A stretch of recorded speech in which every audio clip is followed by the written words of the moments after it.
This is exactly right. When a charming neurosurgeon rode into Frontier Town selling a persona of confidence and care, patients trusted him. He wore cowboy boots in the operating room and became sought after by patients. He promised to heal them. Instead, he left a trail of broken bodies. This is a story of greed, betrayal, and a fight for justice. Listen to Dr. Death, the Cowboy, wherever you get your podcasts, or binge the entire series right now, only with Audible. Goodbye.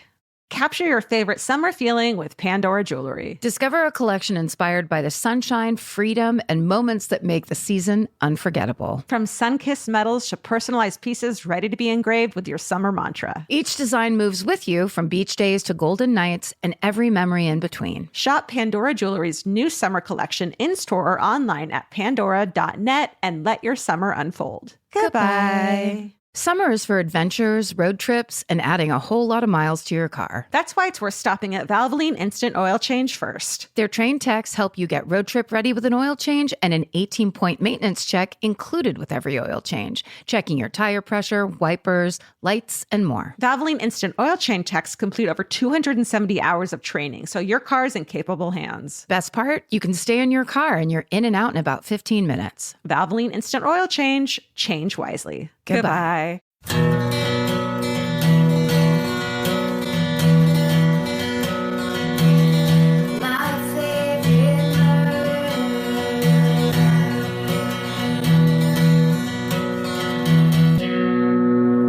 Let's get settled in. Well, all right. Let's get cozy and comfy. Light some candles. Oh, did you start? I think this is it. I think this is the last episode. Do I normally talk like that, Karen?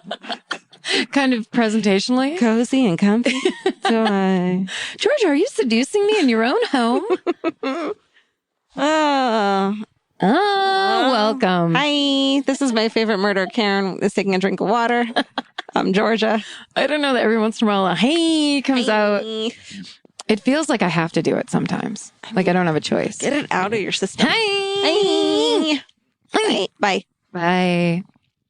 Welcome to episode 21 of the podcast that rocks you to sleep at night and then shocks you awake at 3 a.m. with bad feelings. And yet you still want to be friends with it. We're now a sleep helping podcast. We're like the podcast Sleep With Me that I'm obsessed with, except we'll make you stay awake all night. That's right. So it's for people who don't want to fall asleep ever again. Are you a night shift security guard? Yeah. You might want to listen to this podcast. Do you have manic depression and you're just going to be up all night anyways? Then jump on board. Do you, do you have a colicky baby? Are you a murderer? A serial killer? Are you, a burglar? A burglar? Are you a cat burglar? Are you a cat burglar? Let us sneak along the rooftops with you. We'd love to. Let's do it. Goodbye. I worked today, as most Americans did. Not me. Wait, but you did do something. No. Really? Were you in that outfit all day? Not this one. This is actually cuter than what I was wearing all day. And this is a fucking house dress. Georgia has a house dress on that looks like something from Bewitched, but hotter. It's like a key party, like a casual key party outfit. It's like a tomato red with gold brocade, sleeveless, mini house dress. Yeah. I mean, they don't make them like that anymore. Karen, I'm trying to seduce you. Girl. You were correct. Girl, it's working. I don't need a house dress. I just need murder stories. Yay. That's the sad truth of it. That's all that, yeah. Have you, I'm trying to think of like, have I ever been to a party or a situation where a guy has talked about this topic we love so much, kind of brought it up themselves. Like you've bonded, you've been like, I had the best conversation with this guy last night. Right. Like across a crowded room. Yeah. Gosh. Gersh. I don't think so. I don't either. What is happening over there? Kev's just playing with these. There's a kitten in the room. Everyone should know this. Georgia's upping the cat factor by 1,000 with a kitten named Kevin. Oh my God. Like, and he's being very loud right now, but he's so cute. He's super, Georgia won't admit that she bought a purebred cat. I did not buy adopt, don't shop. God damn it. This cat looks so purebred though. It's weird. He's a Lynx Point Siamese. He's purebred. However, he was found, I don't know, let's say in a dumpster. Let's say in a tiny cat-sized dumpster. Tiny cat-sized dumpster. He was bottle fed. He was bottle fed by a raccoon. A cat burglar stole him from a purebred breeding place and is now adopting them out. And then a family of frogs that wear vests raised him down by a pond. Stop it. That's so cute. The mom accepted them as her baby. Yep. And Kevin rode on the mom frog's back until they were like, this hurts. I got to get rid of this Here's cat. George's house. Let's drop him off. Doot. And we are. They rode their lily pad right up. Are we both high? Neither of us got high before this. This is adding to the the sleep podcast. Oh, that's right. Meandering stories. We're gonna try to add, along with all the horrible visuals that we feed straight into your brain. We're also adding some fun toad in a vest visuals. Yeah, some acid visuals, some fucking, let's say you're on peyote. Have you ever done peyote? Is that a thing people do? God. I've never been offered peyote in my life. Don't you have to go to the Andes or something to get that shit? Sure. Or ayahuasca? Be friends with Duncan Trussell or something. I am friends with him. Oh, are you? Name drop. Sorry if you can't handle it. Are you? Yeah. What do we got? Any housekeeping? Man, we got a shitty shooting story.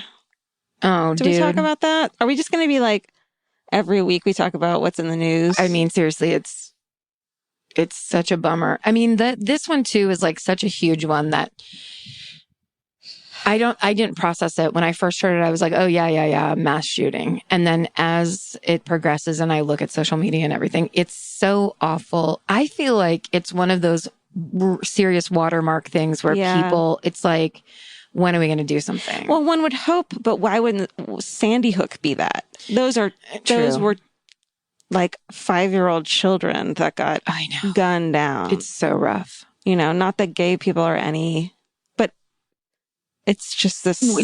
Why wouldn't that have been? Yes. I got shamed on social media. Why? Okay. I don't want to be like on this topic. Yeah. I want to take responsibility for my actions and not say this is stupid.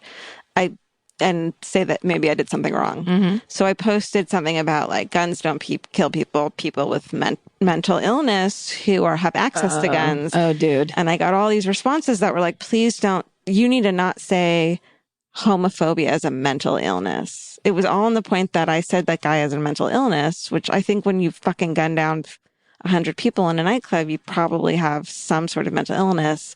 But they were saying that I was calling homophobia a mental illness. Right. And so people with things like clinical depression are like, don't fucking put that guy in my group. I have clinical depression and he can be in our group. Well, I mean, yeah, but I feel like people these days... No, they weren't saying that. They were saying that homophobia isn't a mental illness. Like his eyes were wide open. He knew exactly what he was doing. But I don't think you can kill people without having some sort of mental illness. I feel like these days there's certain words you just can't even say without... I mean, you can say them all you want, but just know you're going to get 50 @replies from people who are either wildly unreasonable or coming from a direction that they are not taking into account. They want to parse words with you. It's just hard because I wish those people knew me and that I am so not homophobic and I was just trying to be supportive and saying how awful it is that we don't have any gun control. Right. And I'm disgusted by it. But instead it just seemed like I was doing something wrong by saying those things. Felt really shitty. I mean, people love to tell you you're wrong. Not you specifically, but people love to tell each other they're wrong. My mom. It's just mom is really into that. Yeah. But I think that's especially in those times where I think when people are in grief or in panic or in serious fear, they just start reacting and like and answering and trying to police other people because they don't have any control over the way the world works. Yeah. And it just turns into like nobody's saying the right thing and you can't say that. And this is how you grieve. And this is how you express yourself. And these are the rules and the rules and the rules and the rules. And it's like, that's fine, except for you're going after the wrong people. Well, exactly. Well, also, just like you said, they don't know you. So they're assuming it.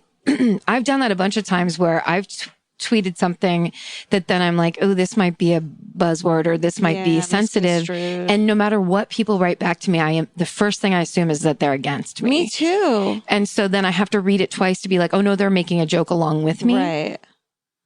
I mean, I don't know. It's not the best place. Social media isn't, we all pretend like it's a resort and it's actually, it's kind of like, it's like a weird hobo camp. Am I allowed to say hobo? Hobo camp. It's like a crazy hobo camp where everyone's drinking moonshine. And so there's a lot of big reactions and there's a lot of I just don't want to be the potatoes person and who's aluminum like, foil. I didn't say the wrong thing. You misconstrued my, because I know. That's like such a shitty thing to do. Yeah, just let him have it. Like you just let him have it. Yeah, I deleted what I said. Oh, you did? Yeah. Yeah, I mean, whatever. It's not, I don't know. It's all shit. There's no way to do it right. And especially when people are up in arms, it starts to feel good to be up in arms. Not in this case specifically, but I feel like, public shaming and the shaming thing, it starts to feel like, no, you need to hear something about how this really is. It's because people are scared. And that's like, it's such a terrible threat. Like a guy murdered people because he saw two guys kissing. It's almost I see it in a way where it's like people who are really into these like, let's say you're in an indie band and you love them and then they get big and you're like, you don't get to claim them. It's like almost like you don't get to say that this person is insane because they're homophobic. That's my thing. And how dare you try to empathize? Right. Yeah, you're empathizing wrong is what you're being told. Right. But that's also, you have to remember that there's people that are not on Twitter because they appreciate a turn of phrase or you were basically doing a satire of that old saying. And which I shouldn't have. It's corny anyways. Well, no. I was being emotional. Let's be honest. What if in the middle of this whole thing, I'm like, that was hacky, Georgia? Because I don't agree. The reason they were pissed at you is because you were being a fucking hack. No, I just think, I think people love to be able to be like other in those situations. Well, I didn't mean to offend anyone, and I am completely supportive of mostly everyone. Also, if you're on Twitter and you find yourself replying and correcting people's grammar, wording, or behavior, you might want to just have a nice tall glass of water and just stand in the kitchen for 20 minutes. I just took a sip of water. Was that directed at me? You know what? I use everything around me like a great improviser. It's amazing. The only correction of grammar that I've ever appreciated was some woman wrote to the National Spelling Bee, tweeted at them and said like something about like they have this couch that when you lose you can go talk to a therapist on the National Spelling Bee. Mm-hmm. And this woman was like, can we stop coddling the kids and when they lose just like let them fucking lose and like learn a lesson?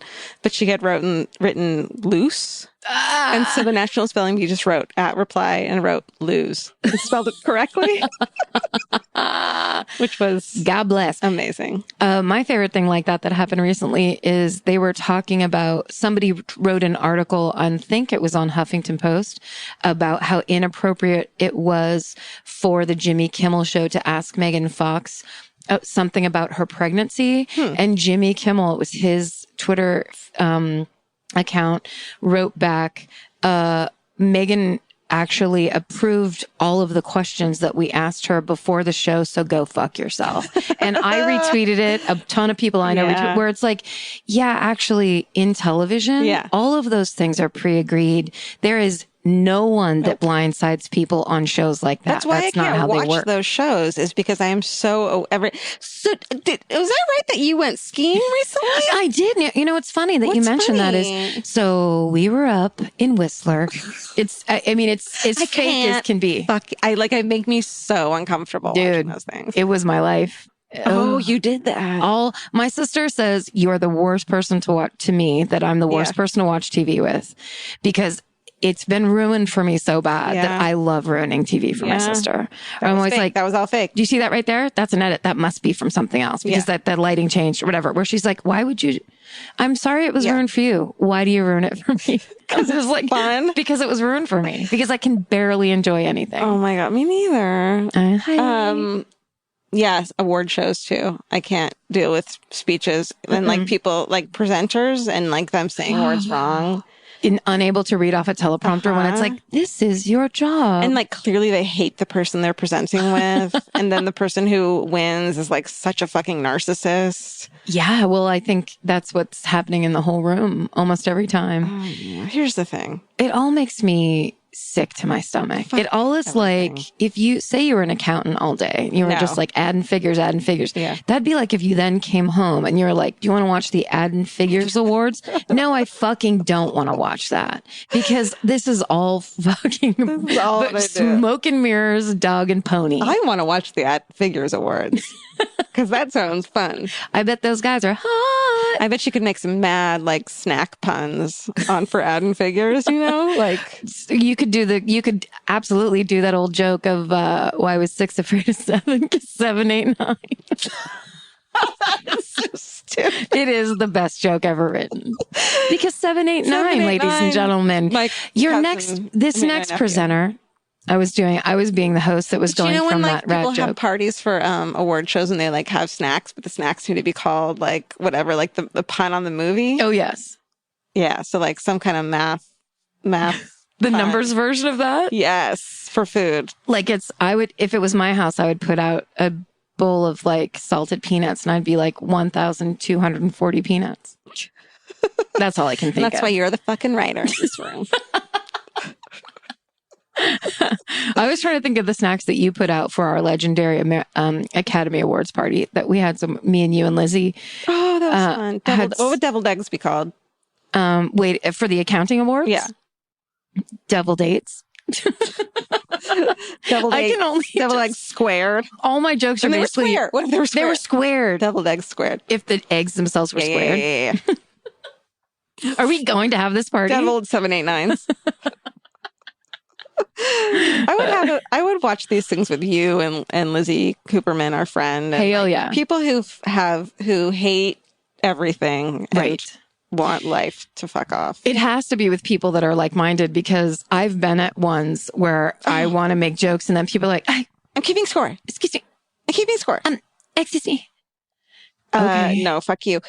I was at go fuck yourself. Go fuck yourself. I was at a wedding over the weekend, and then like a couple of us went back to this Airbnb, and we're drinking and stuff, and I was screaming at a show. I was yelling at. There was a documentary about like some gay actor in the 50s named Tad something. Tab Hunter. Yeah, and I was yelling about how it was all fake and all made up, and they were using modern day clips and making them look old. Why? None of it was true. Because I got real mad. I don't know, because it looked fake. Because I'm a fucking psychopath. Were people like, can I just watch this document? Wait, if you were at a party, why were you watching a documentary? It wasn't a party anymore. It was just me and like 3 of my closest friends. Got it. So it was like, they've seen me at my worst. If you can't appreciate me at my worst, you can't hang out with me at my worst. If you can't appreciate me at my worst, then you can't come to the accounting awards with me. Because 7 8 sorry, there's a red carpet there. There's a step and repeat and repeat and repeat and repeat. Karen, that was funny. I think there must be a residual high. There simply must be. Oh, you just outed Vince so hard. Oh, sorry. Someone got high in this house. It wasn't us. It wasn't us. It literally wasn't us. But we sure are enjoying the worst jokes of all time right now. Yep. Is there an awards ceremony coming up that we can enjoy together? We missed the Tonys yesterday. I can't watch those. Why would you?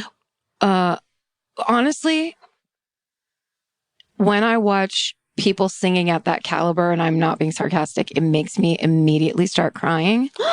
Immediately. And then I can't like wipe. It's just a weird reaction where I like kind of wish that was me. The beauty of it. It's an amazing ability that very, very, very few people can do. And it's not people think it's like, oh, American Idol. You sing? No. But that's like that kind of singing and the way those people, like the level of performance that those people are able to give. That's like borderline opera singing. Sure. Like, did you see Jennifer Hudson singing Purple Rain with the cast of The Color Purple when Prince died? No. Like, watch the video. Somebody took it like from the back of the room. Oh. It's that kind of thing where you're like, this is. I feel that way when I see you sing. Stop it. Because I can't, you just don't even want to know what my voice sounds like. It's like, it's like a cat screaming and vocal fry at the same time. It's so bad. And you have this like cute Riot Girl voice. And I'm like, why did I do math instead of learn to sing when I was 13? That's my opera. There couldn't be a bigger compliment. I mean, this is a murder podcast. This is off topic. Is it? But also, you know what? This happened to me the other day at work. Someone goes, "Oh my God, you have to see this. Did you see Jenna Dewan Tatum on the lip sync show? She did Channing Tatum's routine from Magic Mike." The lip sync show as her lip sync. Cool. I hear it's amazing. I watched 2 things and I was like, oh, I get why this is a hit. Did you see what's his cute name doing Janet Jackson's Rhythm Nation? No. What's his adorable name? Something. Jordan Gordon-Levitt. Matt McCarthy. Yes, it is. Yes, I guess right. Yes, Matt McCarthy has a joke of where he just sings Joseph Gordon-Levitt. It's him doing Rhythm Nation as Janet Jackson. Oh my! I have to watch that. It's gorgeous. Jenna Dewan Tatum did her husband's routine from Magic Mike. We are standing in the writer's room. I'm standing behind, like it's not like anyone's facing me. So we're all facing the screen. Yeah. And I started crying because it was such awesome dancing. Oh, dancing is the best. It's so amazing. And she did. And also they kept cutting to Channing Tatum, who didn't know that's what she was going to do. And he was freaking out. He was like dying. And then she pulled him into the routine. But like the acrobatics and the accuracy, and she is such a good dancer. And she has like an 8-pack. Like her stomach is nutso. It was like so superior. And I just literally was just kept wiping. And thank God no one noticed, but I was fully crying. What if your body could do those things? I mean, I still think mine can. And I think mine can too. Barely like touch the floor when I bend over. I make the loudest groaning sound when I get off the couch every time, but I watch that and go, I could just give me We could do that. We should do a dance routine at the LA Podfest. What if we did Michael Jackson's Thriller? Oh my God. Because it's about death. Na, na, na, na, na. You're watching me right now. We could totally do it. Guys, you have to be there. Yep. September. Do you know what day it is? 11th? No, I don't know. September 11th. I hope you guys don't forget. We'll be there. I once did a show. Actually, Matt McCarthy's wife, Glennis McCarthy, has this amazing show where you do this, like, it's called Dream Role, and you do this, you get to perform whatever role you've always wanted to perform. And so I wanted to do Dirty Dancing, Jennifer Grey, The Last Dance. Taught it to myself and did it alone on the stage. I love it. Did people go batshit bananas? No, they laughed at me. It was fun. Well, I mean, but that's part of it, right? Yeah, but I really put my all into it. So wait, but you were Jennifer Grey, but by yourself? Yep, dancing with Patrick Swayze, who wasn't there. That's awesome. It's on my Instagram somewhere. LA Podfest is September 23rd, 24th, 25th. We have had people ask us what day. Yeah.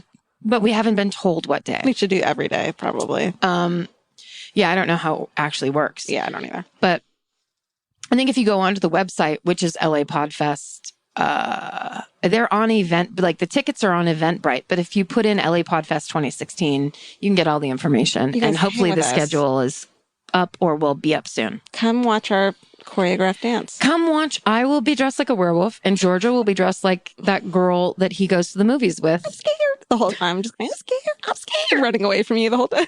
We should both wear the yellow eyes. Yeah.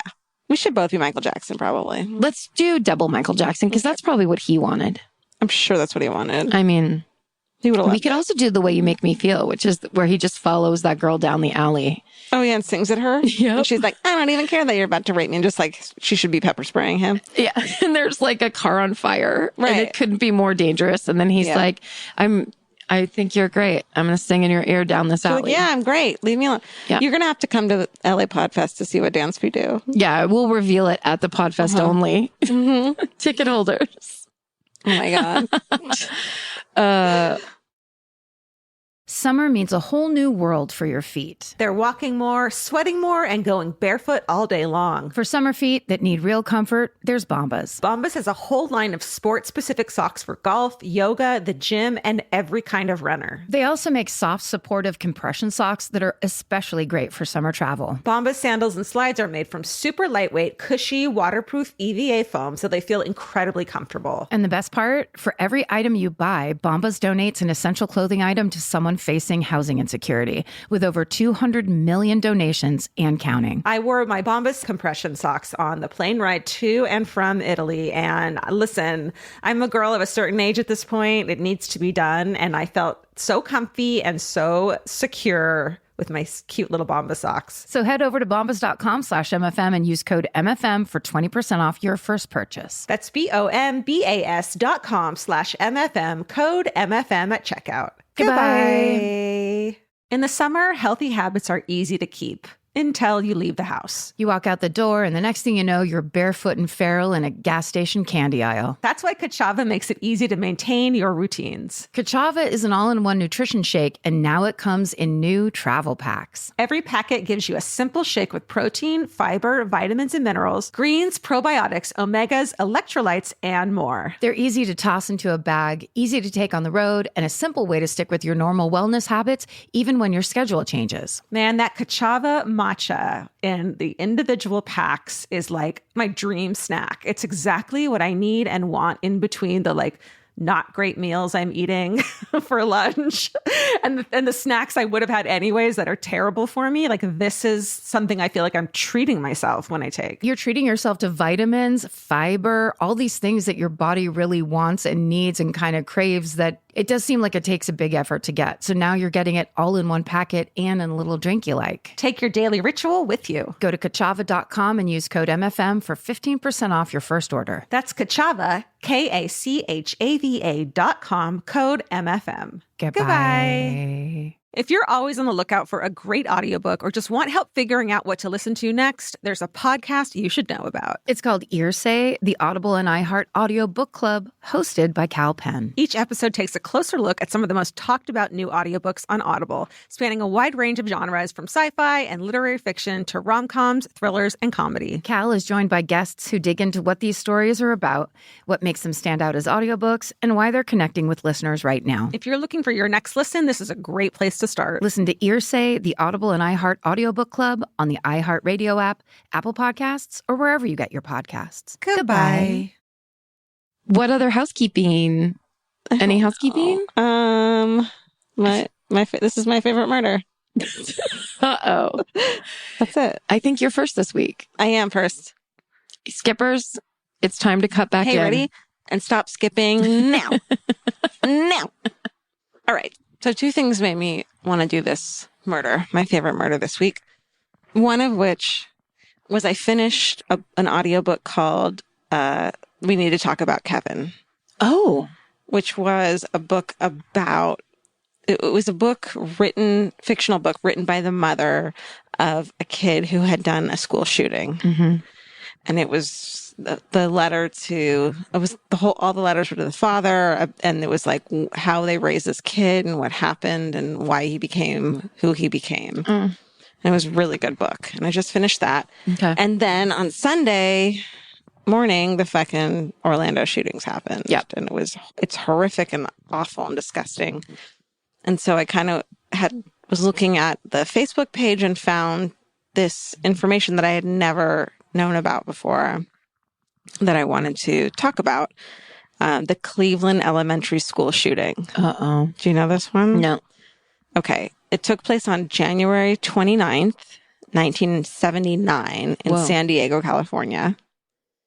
Shots were fired at a public elementary school, and the person who was doing the shooting lived in a house across the street from the school, and her name was Brenda Spencer. She was 16 years old. Holy shit, Brenda. Yep, there is the fucking... Wait, can I ask a question?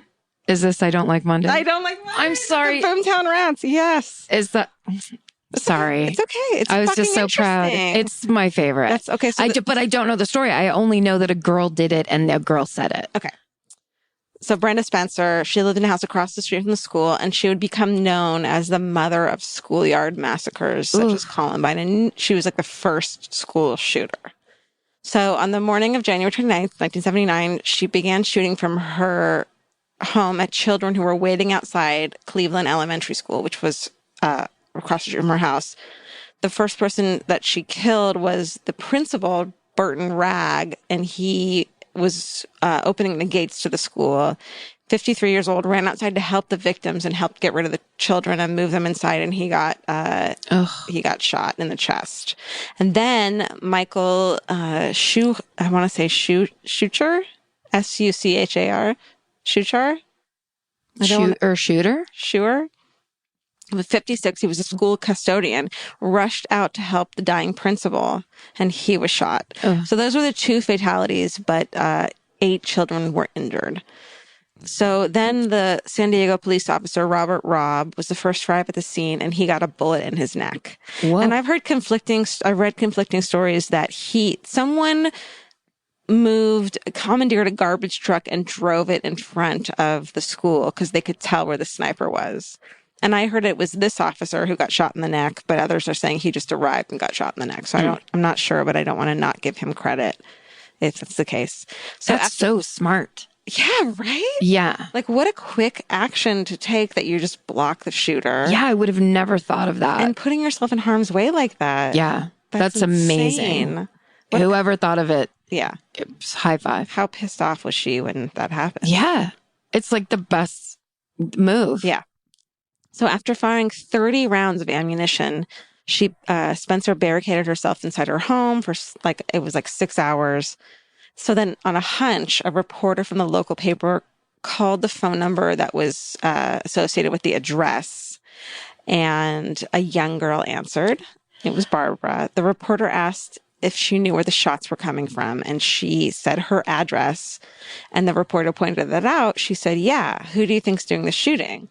And the next question was why, and she said, I don't like Mondays. This livens up the day. Oh, I weirdly have chills right now. Chills. Because also, sorry, but 16 it's such a rough age anyway. And that answer is so sad. It's someone that gave up. It's someone that doesn't understand the levity of what they're doing.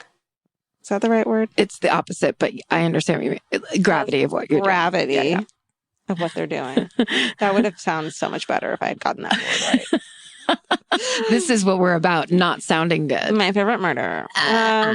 She spoke with police negotiators who were telling them that she had shot telling those they had made easy targets, and that's why she shot them, which is so fucking creepy. And she was going to come out shooting, but ultimately she surrendered. And the police found beer and whiskey bottles around the house, but she didn't appear to be intoxicated. Oh, so this is probably not the greatest home life. Right. Perhaps. Right. Well, 14 years into her sentence, she gave a TV interview, which she said that she was high on whiskey, angel dust, and pot. What? Hold on. That combination is insane. But here's the thing is that at the time of her arrest, her toxicology reports came back clean. So is she lying? Either she's lying or the toxicology reports were incorrect. And keep in mind, she's saying these things at a parole hearing. So it wouldn't get her anything to lie. No, it would get her out. I mean, you would think that if she was high, like that's her excuse. Yeah. Okay. But however, there were those bottles around the house because her dad was like a fucking alcoholic.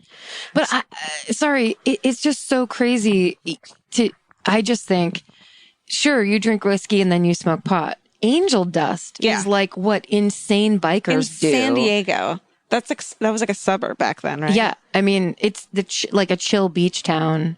And It's like us talking about, like, has anyone ever offered you peyote? No. And they have ever offered you angel dust? no, like you could barely get pot when I was growing up. That was like, you were so excited when someone's cousin came back from Hawaii or whatever. And it was almost like there was this, remember Dare? Was that, Yep. Did you have that then? Mm-hmm. So Dare was, what was it? Dare to keep your kids off drugs. Drug addicts really engaged. I know Mothers Against Drunk Driving. Yeah. Basically in the 80s and early 90s, there was this like program to keep kids off drugs called Dare. That I'm on drugs. Karen really feels on drugs.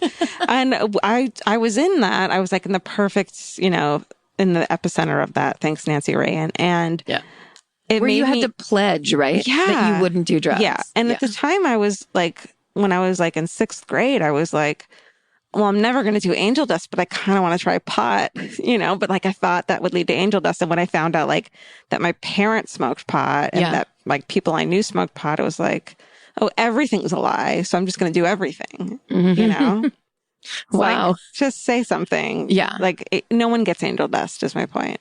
Exactly. It's a crazy, unless her father was some kind of like dealer or a biker or like somebody that kind of lived in that fringe life. But when you do angel dust, you go insane and you have superhuman strength. And it sounds like something she would have made up because she didn't know. Yes. You know what I mean? It sounds like it sounds like a very fakey, dumb combination. Yeah. Like saying cocaine would have made more sense, but she probably didn't even know to say that. Although, if we refer back to the classic film Friday, there is that part where Chris Tucker's pot is laced with angel dust and he ends up in the pigeon coop. Remember? He's like freaking out. Yeah. I mean, it happens like, but I also don't think you'd be able to shoot a gun very accurately if you were on angel dust. Also, why would someone put angel dust in pot? Like, you're just spending more money. Because they're trying to ruin your Rolling Stones concert. Oh, sure. I don't know. Kitten is going crazy. Okay. Blah, blah, blah. Okay. So her parents had separated before this happened, and she lived with her father, Wallace Spencer, in virtual poverty. And they slept on a single mattress in the living room floor. Together? Yep. Acquaintances later said that she expressed negative attitudes towards police and had talked about shooting one. Teachers described her as introverted, and she started hanging out with other troubled youth and became obsessed with Alice Cooper, which actually he's like a crazy intellectual. It's like so hard to think about people like using him as an excuse, and he's like an incredible intellectual. And also, isn't he super into golf? Like when he doesn't have makeup on, he's just like kind of an old dude with too long hair. And that was like performance art too. Like he wasn't even serious about it. But when people try to say that, it's like, too bad. You're making the money off of people taking it seriously. So you have to take it seriously because I've seen Alice Cooper. Like I grew up with Alice Cooper being on TV with blood in the corner of his mouth. Everyone took it seriously. There's nothing performance art about it. It's not like you're in a black box theater. Yeah. You can't be like, just kidding afterwards. Yeah. Okay. I'm really mad at Alice Cooper. I can tell. Is that your father? I hate you, Dad. I hate you. I will go to the dance. All right. So in December, which is the month before the shooting happened, a psychiatric evaluation was recommended for her, and they said that she should go to a mental hospital due to her depressed state. But her father refused to give permission. No one to go to rehab. I said, no. Dad says it's fine. Yeah. Everything's fine. Look at me, I'm 3 fine. months, I'm dead. So is everybody else. Right. I love that song. But so, yeah, I do too. For Christmas, so he said no, he wouldn't let her go to rehab. And then for Christmas, he gave her a Ruger a 10/22 semi-automatic 22 caliber rifle. Sorry for everyone who fucking knows about guns that I just butchered that. With a telescope sight and 500 rounds of ammunition. No! She had asked for a radio. Her father gave her that gun. She asked for a radio for her birthday, and her dad, who had just been told that she should go to psychiatric mental hospital because she was depressed, gave her a gun. Yeah. Well, he's a real piece of work. I mean, some people shouldn't have children, it turns out. Fuck, that's heavy. And she said later that I felt like he wanted me to kill myself. She said. Also 500 rounds? Yeah, that's a lot I of agree. violence. Yeah. In 2001, later, she accused her father of having drunkenly subjected her to beatings and sexual abuse. But he said the allegations were not true. I don't feel good about a single mattress on the floor in the living room. Absolutely not. She was tried as an adult. She finally came out put her gun down, came out. She was tried as an adult, pled guilty to 2 counts of murder and assault with a deadly weapon, sentenced to prison for 25 years to life. And then in prison, she was diagnosed as an epileptic. Oh, I have that. I know. Uh-oh. Wait. What? And she received medication while at California Institute for Women in Chino. California, that's your neighborhood, right? No. Great. But then later, here's the fucking kicker. During tests while she was in custody, it was discovered that she had an injury to the temporal lobe of her brain attributed to her accident on her bicycle. Fucking childhood head injury. Dude, send him back. Like we said Send him on back. If your kid hits his head. Oh, you know what? I just had a realization that all of the helmet bullshit that for years I've been like, this is dumb and these helicopter parents are crazy. What if they've just wiped out an entire generation of serial killers by making sure children have helmets on all the time? Definitely. Dude. I bet you're right. That's heavy. That's so heavy. I mean, some will slip through just because it was meant to be. Some don't even need a head injury. They're just they're like shit to begin with. They're hell bent. Yeah. Their parents make it sure that they're fucking just terrible. That is a crazy fucking story. Head injury, just like so many serial killers out there. Yeah. Fuck. Man. All right. At a hearing in 2001, she said that her father beat and sexually abused her. And she submitted a written statement in which she said that her father had begun fondling her when she was 9 and sexually assaulted her virtually every night. Oh. Which is like, why didn't you come out with that earlier? I don't want to doubt her, but it's like, that's a hard thing to talk about when you really did these horrible things. Also, she could have maybe dissociated so that it was she's in this world now where she's killing people. It's like everything is a cry for help. And maybe she was on angel dust. And maybe she didn't understand the connection between her father sexually abusing her and her wanting to die. And kill other people. The rage that she felt. I didn't mean to victim blame. And I totally, No. We're just talking about theories. And so the father never admitted to any of this, but he was visiting her in a juvenile detention facility after her arrest, and he met a girl who resembled Brenda, but was younger. They went on to have a sexual relationship, and he married her. Ew. So clearly he has a fetish for fucking underage girls. He does not like it. Like his daughter. Yeah. He's not against it. Nope. That's like enough proof, I feel like. Hell yeah. That it's true. That's insanely dark. In 2009, the parole board ruled that she would be denied parole and wouldn't be considered for 10 years. So she'll be eligible again in 2019. Okay. But in a 2001 statement, she acknowledged her possible role as the inspiration for later generations of angry kids, saying, she said, quote, "With every school shooting, I feel I'm partially responsible. What if they got the idea from what I did?" And of course, finally, the song "I Don't Like Mondays," written by Bob Geldof for his band Boomtown Rats, was released later that year based on that song. And I just want to go ahead and say that this is, everyone listening, this is our new karaoke song. I Don't Like Mondays. You know? That song, I remember in high school finding out that was about a girl that did a school shooting, and it was just like the most fascinating thing. It changes that song completely. I just assumed it was British though, since Boomtown Rats and that guy, or is he's Irish? He's not. I think he's here. Irish. Is he? He is not from here. Yeah, I just assumed it all happened in the UK. Yeah. I'll safely say that. Yeah, no. But they were playing at the time in San Diego, I think. When her trial was going on, they were playing in San Diego. Oh, wow. So they kept seeing headlines of her being the I Don't Like Mondays girl. See, that super bums me out because, and maybe this is just a bias because it's a female shooter. It's like a 16-year-old girl where I so understand the mindset no matter what. But then fact after fact on top of that is like, that girl did not have a chance. No. She didn't have a chance. No, she was going, I mean, it's, and again, one of those things of like, don't kill people, just kill yourself. That's what we hope for. But I wish she had, you know, clearly some people cared about her, that they took her to a psychiatrist and that they put her in like a school or they put her in with counselors who were there for troubled youth. They tried. Yeah. And her fucking shitty parents Ugh. just wouldn't let her have that. Like, what if he had said okay and she had gone to this mental institution? I know. She would have been fine. Also, it's so, I just would like to remind us all of the garbage truck part, because I really like that part.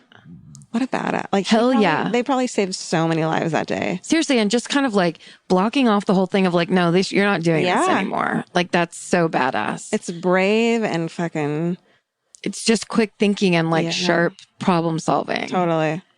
I like it. Wow, that's heavy. Yeah, that's fucked up, right? So that's the Cleveland Elementary School shooting. What's her name again? Brenda Spencer. Brenda Spencer. Honey. And if you look at photos of her, she's like this kind of like cute little squirrely nerd. Oh. She's like a nerdy nerd. Ugh.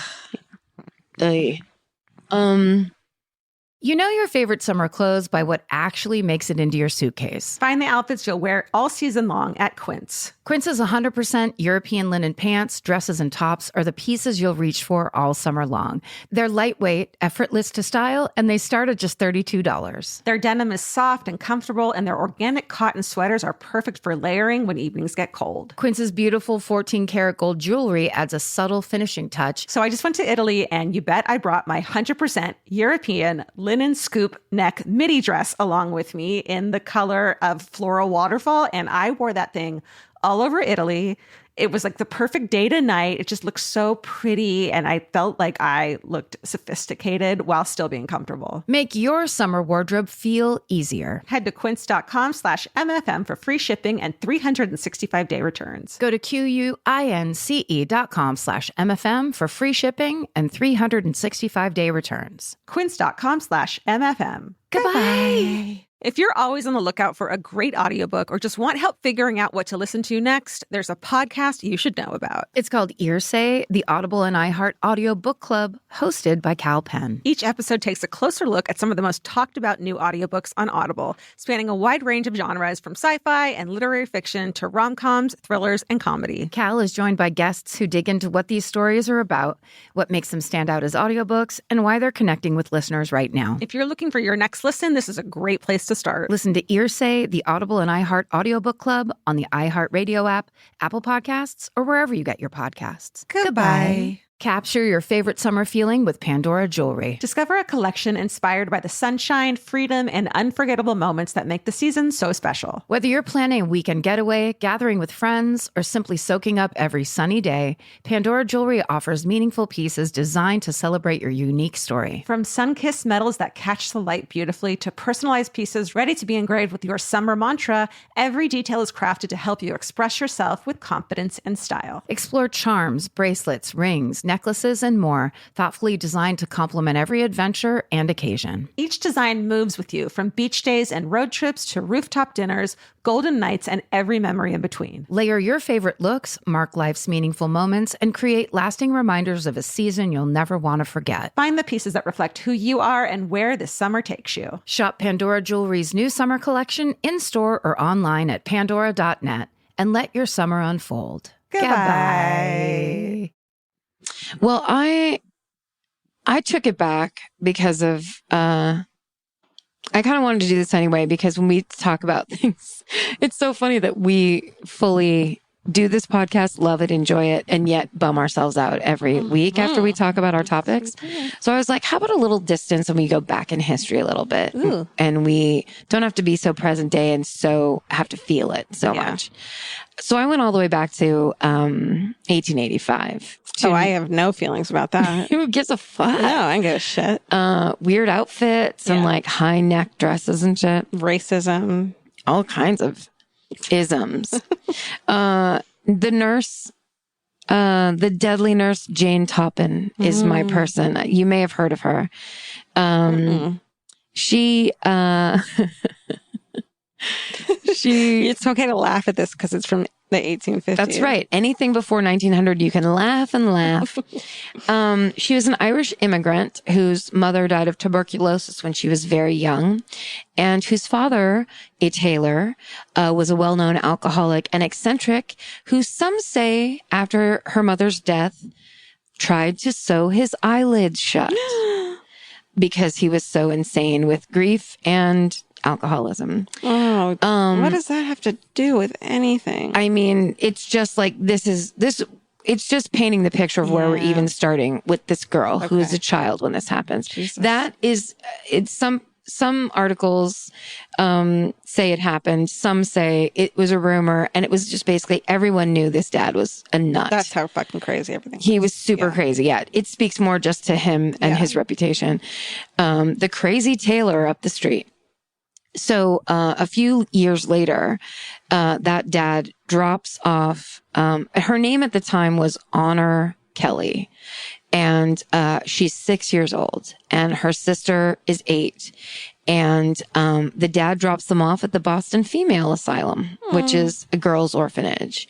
Documents from the asylum note that the 2 girls were, quote, rescued from a very miserable home. Oh, no. Honey. So, yeah. So even if he wasn't crazy enough to do something as totally the Saw movie series as sew his own eyelids together, it was bad news. Yeah. So after 2 years at that orphanage, Honora Kelly, if I'm saying her name right, was placed as an indentured servant in the home of Mrs. Ann C. Toppin of Lowell, Massachusetts. So she was like 8 or 10. 8 years old. 8 years old. Can you imagine having a little servant? An 8-year-old indentured servant. Can you be like, can you go get me my run my bath, 8-year-old? Or like probably scrub the dishes and like lift shit. Yeah. I mean, like they didn't care. This was 1885. Oh, that's so sick. They didn't give a fuck. Yeah, kids were just like little humans. Yeah, this is when they were like, get them in the factory because their little arms can go into the machines. Yeah. It was dark. Dude. This is also why I love Charles Dickens, because all of his stories include all that like child labor shit. But true to life. Roughly around this time. Yeah. Where it was like, we wouldn't know if it weren't for like those stories, or it would be like the last thing that would ever happen to most children these days, at least in America. Right. Hope. Yeah. Kind of. Anyway. So Honora was never officially adopted by the Toppins, but she took their surname and eventually became known as Jane Toppan. Which is so weird that you're like, I'm not part of the family. I'm just your fucking servant, so I'm taking your last name. Yeah, I'm your lifelong child servant. Jesus. Okay. Living in your house. So in 1885, she began training to be a nurse at Cambridge Hospital. So during her residency, she used her patients as guinea pigs in experiments with morphine and atropine. So she would basically go into patients who are like on a morphine drip, and she would give them atropine, which I'm pretty sure is like an upper. Oh. So she would play back and forth with sending them out and bringing them back over and over. Oh my God, just let them go to sleep. Yeah, no, because she basically got aroused sexually from seeing people be brought to the brink of death and then come back and then go back. What the fuck does that have to do with sex? Well, so I think this might be shedding a light on some fucked up shit that happened to her beforehand somewhere in the past. If there's a book about her, I will read it because choked. Some shit happened. Yeah. So she would do that to these patients and then because she kind of, like wanted to see like how it affected them, but also would get into bed with them and hold them, as it was happening. She told police after her arrest that she got a sexual thrill from being near patients, when they were being next to patients when they were near death, coming back to life and then dying again. So this is by her own admission that this got her off. Okay. Which is, everybody's into something. Aren't they though? So she would administer the drug and then she'd get into bed with them and hold them close to her as they died. What? And then this article says that this is rare for female serial killers. They usually kill for material reasons. Sexist. Bullshit. Or that on average, it's not sexual satisfaction. That's man's domain. Yeah. Which, and so in a way, I'm proud of Jane because she broke that glass ceiling. Yeah. And she got hers. Sorry, that's wrong. So she didn't get caught, I guess, because she was recommended for Massachusetts General Hospital in 1889, which this article says is prestigious. And there she killed a couple more people. And then she was actually killing people, because it sounds like she was bringing them back, but certain people she wasn't bringing back. She would bring them back a couple times, but ultimately let them die. And that's what got her off. Oh, okay. So it was like she would play with it, and that would be like, crazy. But I guess didn't get caught and kind of was able to cover it up. I read a thing about how she kind of messed with the charts. So everything was, it was back then. It was just like, people die, whatever. And I think no one would suspect a woman. No one would suspect a nurse. Sure. So she goes to Mass General and then kills more people and then gets fired. So probably like someone was sharp and on it and a little bit like, too many people have died under your watch. So then she went back to Cambridge, but she got dismissed for prescribing opiates recklessly, which is like, how is a nurse prescribing anything? But I guess that's how they did it back then. She sounds fun. She sounds like she parties and she forces other people to party. Sure. To their death. To death. Just like a fraternity. So then she, of course, what's her natural next step if she gets fired as a nurse at a hospital? Private nurse? Private nursing is exactly right, Georgia. Yeah. That's right, Mind girl. of the killer right here. That's right. So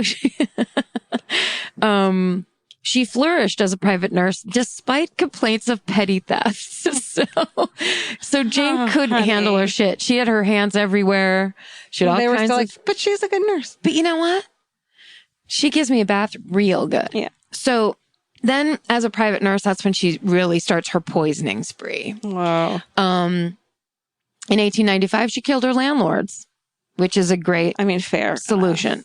We've all been there. Yeah. In 1899, she killed her foster sister, Elizabeth, with strychnine, which is, I think, a very painful way to go. Yeah. It's no morphine, atropine ride. It's no nighty-night. It's no nighty-night, good morning. Yeah. As we like to. In 1901, she moved in with the Davis family because the elderly patriarch was Alden Davis. And his wife had died. And so she was there to take care of him in his old age. Well, it turns out she killed his wife. That's why she got the job. Holy shit. So within weeks, she had killed the patriarch of the family, Alden Davis, and two of his daughters. Within weeks. Honey, you're being so obvious. Honey, pace yourself. Dude, pace yourself. This is a marathon, not a sprint. Like one per family is what you get. I mean, you do know people catch on to like mass murdering an entire family. Yeah. So after that happened, she moved back to her hometown and began courting her late foster sister Elizabeth's husband. So she's like I thought you said hoarding. She was hoarding into herself. She was hoarding him. It was all over the house.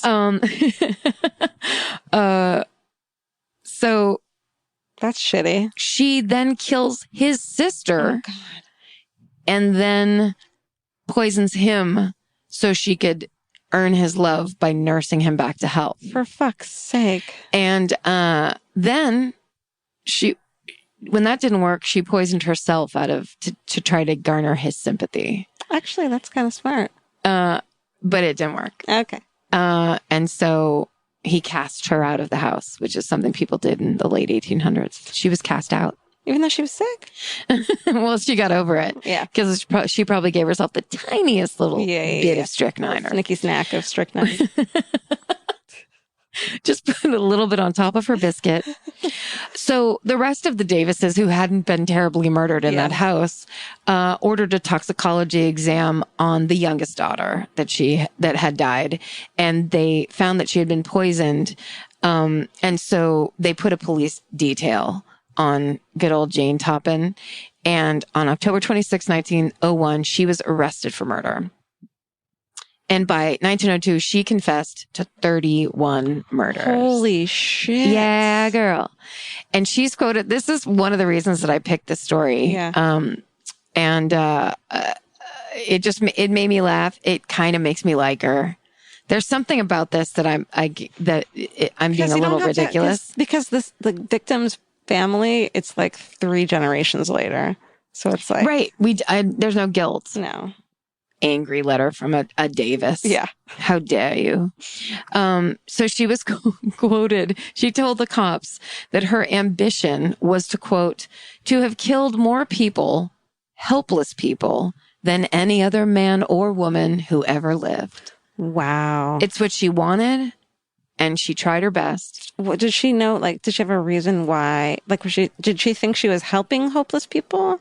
I think there's some angel of death nurse types that do think they're helping, or like the doctor that I did, Pinkerton, Woodward, Richard Word. Yeah. Pink Richard Word. Yeah. That guy, I think, was trying to convince himself. It was like, if they're a little bit older, take him out before they suffer. Yeah. But he was getting like early 70-year-olds. Yeah. No, I guess I was saying he was probably rationalizing it to himself a little bit, but that couldn't have been the real reason. No. But this one, no. I think she just literally got off on helpless people. And killing people and taking advantage of helpless people, which is the creepiest. Damn, dude. I bet like there's got to be something like by the time you're 6 and you've lived in this fucking depraved, fucked up household world, and then you move to a fucking school for girls in Boston. So it's, probably real fucked up. Yeah. You just don't have any empathy anymore. I mean, hit yourself in the head with a swing at that point because you're Dundee. Yep. Her older sister stayed in that orphanage like a couple years longer than her. Mm-hmm. And then basically eventually became a prostitute and died of alcoholism in the gutter. So she got the better of the 2 lives. She went out and she made a life for herself. But I feel like, the Kelly family of the Taylor, the famous crazy Taylor, Kelly, they didn't have much of a chance. There was dark, Angela's Ashes style darkness. Don't date anyone ever. Like don't invite anyone into your home. Easy for you to say you're married. He could be a fucking serial killer for all I know. What if he was? He's not. He's totally not. He's not. I know. And if he is, what a great episode that'll be. I've had a great run. You've had a great life. He gave me everything. Some great nightgowns. Up until the point that he murdered you, he has been so good to you. Yeah. If he murders me without me knowing that it's him that murdered me, then I die happy. Oh my God, you'll just go out in your sleep? Yeah. Like an axe in the back of your head? Sure. Listen, on June 23rd, 1902. No. This is the end of it. Okay. She was found not guilty by reason of insanity. Whoa. At the Barnstable County Courthouse, but she was committed for life in Taunton Insane Hospital. Yeah. And then she died August 17th, 1938. Whoa. So she lived in the mental hospital for quite some time. What would you give to go fucking have a chit chat with her? Just be like, listen, Jane. Hi, I know that's not your real name. Jane. She's like, here, you want a sneaky snack? No, thanks. No, I brought my own in this Ziploc bag. Yeah. Just want to know what happened. Did your dad sew his eyes shut with leather shoelaces? I'm adding that part because it's so disgusting. He was a tailor, so I bet they were clean stitches. I bet he did it real quick, and it was only like $12, which is $24 in today's standards. In the post, that's crazy. What was her name? Her name's Jane Toppan. Fuck, dude. And I'm sure there's much more There's much more to know about her. Yeah. I really do want to read like a full-on book. I'm sorry I can't give you all of the... No, that's a good sum. I feel like there's lots more information to be had. I just don't have it. How pissed are the Toppins that she moved in with? They're like, we got to change our fucking name now because this is our legacy. Well, also... Yeah, you know what? Too bad. Then maybe don't hire 8-year-old indentured servants. You dicks. Actually, yeah, you're right. You deserve all of it and more. You deserve your bad name. Also, what if something happened to her in that? That's where it kicked off. Like she was like, "Everything's terrible. Everything's terrible." Okay, now I'm this orphanage. Okay, well at least I have this job as an 8-year-old. And then things really kick off at the Toppins house. It's like Rape City, or like dark. I mean. What? Who hires an 8-year-old indentured servant? Yeah. You creep, you old rich creeps. Yeah. God damn it. Yeah. Everything is fucked. I don't know. I see that. I don't know. You see the positive? I see the light at the end of the tunnel. I guess she probably lived longer than anyone else did. I also think of like, what if you're laying in the hospital and you're like, you feel terrible. And then you're like, oh yeah, morphine drip. Yeah. And then you're like, whoa, now I'm on speed. And you're like, this hot nurse, let's pretend she's hot. This hot nurse is laying next to me. Fuck yeah. She actually isn't bad looking. There's a really great picture of her on Wikipedia and she's actually attractive looking, but she got the kind of like, she got the eyes where you're like, oh, you don't want to be in the bathroom with her at the same time. She's one of those people that, she'd immediately start talking to you real close. Crazy eyes. Mm-hmm. Can I borrow your mascara? No. No, you can't. 3 steps back, Jane. Yeah, we're not doing this. We're not best friends immediately. No. And that's not sanitary. That's crazy. That's a good one. I like old ones. I do too. Sometimes it's a nice break. Yeah, we should do a couple. We should throw them in there because it's been real depressing lately. I know. Let's do, you know what? Do you want to do next week a theme of like really, really old ones? Like weirdly from the 1500s or something? Oh, like oldie times? Yeah. Like weird old, like, did you ever see In the Name of the Rose with Sean Connery? No. It's a real good movie it's Sean Connery and Christian Slater, actually. What? Those two people don't belong together. I know. It works. Okay. They're monks. And they go to this creepy, I mean, I don't even know. It could be a much earlier year. I don't know anything. Mm-hmm. It's like the Dark Ages. And they go to this monastery where priests are. Is it a monastery? That's nuns. They go to where priests live because these priests keep dying in weird ways and they have to investigate. Sean Connery, I think it's during the Spanish Inquisition, whenever that was. I love all that shit. Me too. And the first time I saw it, I was in high school, but I was like, this is fucking fascinating because it was back when like murder was a little bit normal. Yeah. And you didn't live very long. So it wasn't like you took a ton out of their lives. Right. But there've always been serial killers. Yeah, let's say the 1500s and then do anything around there. Okay. Like between 13 and 17. Let's say the 1500s, then get within a 700-year mark of that. That sounds all the same. It really is. Like, when is time? At the end of the day. Should we do Matt Dwyer's hometown murder real quick? Okay. Our friend Matt Dwyer, Georgia and I, on one of our first excursions as friends, went to this guy, Matt Dwyer, who is a hilarious stand-up comic, improviser, performer from Chicago. We went to his album recording at, what's the name of that bar that he did it at? Bar 107. It's closed now. Oh yeah, it closed. Anyway, we were right there in the audience for his album recording, and that just recently was released. Do you know what's the name of his album? For it right now. It's something about Inside. Yeah. Hold on. Let's see. Oh, son of a bitch. Hold on. Should I try to find it? Yeah. It'll be like a race. Okay. I'm looking at his text. So. Oh, I got it. Wait. I'm still looking. I'm still Inside Looking Out. Shit. Yeah. Inside Looking Out by Matt Dwyer. It's on vinyl and iTunes. And is he a special thing? Is that a special thing? Yeah.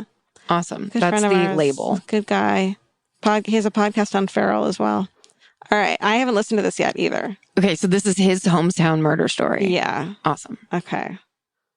All right. It's okay. Ready? Mm-hmm. Hold on. Oops. So here's my hometown murder story. I grew up in a suburb of Chicago called Streamwood, Illinois, and it was kind of, we didn't call it white trash at the time. We called it, a lot of people, hillbillies. It was kind of very working class and angry. And there was this girl who I didn't know. She was a few years older than me, but she was pretty and very popular, and she went missing. And no one, in this kind of town, not that kind of stuff happened. And they couldn't find her for like a couple weeks, and then I think eventually they found her in a field or a swamp, and she'd been murdered and raped, and they couldn't find the killer. And then slowly they realized that she was her parents' child, and they had two adopted sons, the Wright brothers, not the ones who flew the planes, obviously, but one of the brothers and his best friend forced her out into this field, and they beat and raped her and killed her, and they couldn't figure out if it was them for a while. I think they suspected it, but and then the other brother who didn't kill her, I believe, if I'm remembering correctly, he ratted them out because he felt really horrible. The crazy thing is, my 8th grade summer, I had to go to summer school because I didn't pay attention in school, and we would take a bus from my hometown to Elgin, Illinois, to go to our summer school classes, and I only had to take one class, and so did he, and then we'd have to wait for the other classes to be over, and before we could take our bus back to our town. So me and the murderer brother would we would hang out, and we kind of vaguely knew each other, but we had no other friends to hang out with, so we would just like walk around this weird park and talk. And I remember like thinking, like, he never made eye contact. He had a creepy vibe. And the brother who ended up, not the non-murderer brother, he ended up moving to the West Coast and changing his name. And I don't, but the parents appeal, they recently, I think, appealed the release of the two murders, one which was their adopted son. That's my murder story. I hope you enjoyed it. Holy shit. Fucking. He was forced kind of to be friends with the murderer? Yeah, but it's crazy that the adopted son. Man, I bet you were bummed about that. That adoption is nuts. Totally nuts. So wait, before they found out that he did it? Before he even did it. Okay. I think. But he was a creep. Here's just the thing. I'm never having children. Well, look, there's a lot to be afraid of. Kittens are not one of them. Kittens are great. That's so heavy. Yeah. Like if I was Matt, I would think about that constantly. Yeah. And the fact that he kind of knew there was something creepy about him. Like he wouldn't make eye contact. Right. And that's kind of a bad thing. Yeah. I'm making eye contact with you so hard right now, just so you know that I'm not a murderer. That we're not. My ex had a hard time keeping eye contact. Really? Uh-huh. It used to bum me out. But of course, instead of being like, oh, I don't like this trait in a person, I'm not going to continue going out with him. I just decided that meant something bad about me. Uh-huh. Ladies. Like he doesn't want to like it. Yeah, he can't look at me. I better lose weight or I better do this be more or that. Interesting. So he'll want to talk. Oy, it's crazy that you don't notice that trait or like certain traits until it's not there. Like you don't notice someone doesn't make eye contact or someone does or doesn't until they fucking don't hardcore and it's weird. Yeah. Like I don't notice that now I can't stop making eye contact with you. It's like something I can't. No, we're just staring at each other. Yeah. It's like not a thing you notice that it's a thing until it's happening right incorrectly. I know. And also that is such it's like such a primal thing. Yeah. Looking into another person's eyes is like, I can talk to you. We are connected. Yeah, I see you as a human being. Yeah. It's like saying, I don't want to be connected to you is how I took it. Or like, I can't. Not even I don't want to. Like, it's not even a thing that crosses my mind. Yeah, I can't. I won't. Yeah, he didn't even know that he was supposed to be doing that. Probably. Did you ever bring it up? No, not really. You just murdered him and then moved on. If only. Admission right there. The more we do this podcast, the more I know that I'm absolutely the murderer, for sure. That's if I'm going to land on any side. What do you at all. mean? I mean, because I have the childhood head injury, seizures, You killed all those cats. I kill all those cats. I wet the bed to this day. All the things. The triangle trifecta, whatever it's called. That's why I started this with you, is because I knew that. Just because you're going to pin me in and you called the cops? Yeah, this whole thing this has never gone. This is all for the cops. They play back hours of us being like, anyway. Like, I don't even know. My cat, Elvis. My cat. We're arrested for vocal fry. Fine, I'll go down for it. I'm proud. It was all her. See? See? It was all Garrett. Well, go to Feral Audio to listen to all our other... There's so many. There's 20. There's 20 of ours? I thought you were telling people to listen to other podcasts. Oh, no, don't fuck you. Don't listen to anything else. Assholes. Only listen to us forever. Please. We have 20 other episodes. This is on Feral Audio and on iTunes. Please rate, review, and subscribe so we can beat out the competition. And you know what? Ultimately, stay sexy. And don't get murdered. Bye. You know that fantasy where you run into your ex while looking impossibly cute and wildly unbothered? Hill House makes the perfect dress for that moment. Or if you're just running errands. Hill House Home is the brand behind the viral nap dress, known for its signature smocking, ultra-flattering fit, and comfort that makes it a favorite for just about everyone. Celebrities like Taylor Swift, Olivia Rodrigo, Anne Hathaway, and Mindy Kaling have all been spotted in Hill House. These dresses are the definition of versatile, perfect for running errands in the morning and stylish enough for dinner or a party that night. And it's not all they carry. They started with bedding back in 2016, and now you'll find bathrobes, pajamas, children's clothes, and maternity, all with the cutest prints. And it's so true. The hardest time picking out one nap dress because the prints are so dreamy and beautiful. But now that I have it, I'm going to wear it all day, every day. I'm going to throw on my leather jacket at night and look like a total badass. Cowboy boots or cute heels, whatever it is, this nap dress can make it look classy. You look like that classy lady you see at the airport. Hill House makes fun fashion that makes you feel good. Get 15% off your first order of $100 or more at hillhousehome.com with code MURDER15. That's MURDER15 for 15% off at hillhousehome.com. Goodbye.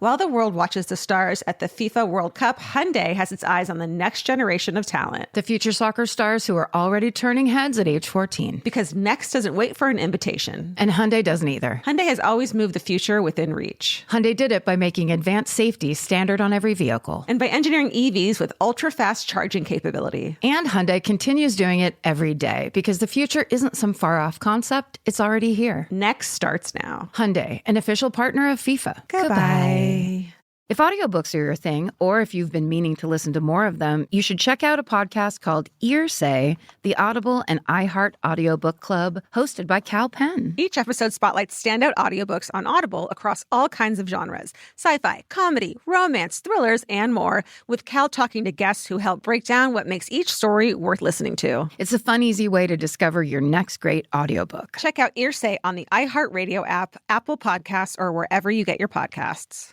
Goodbye.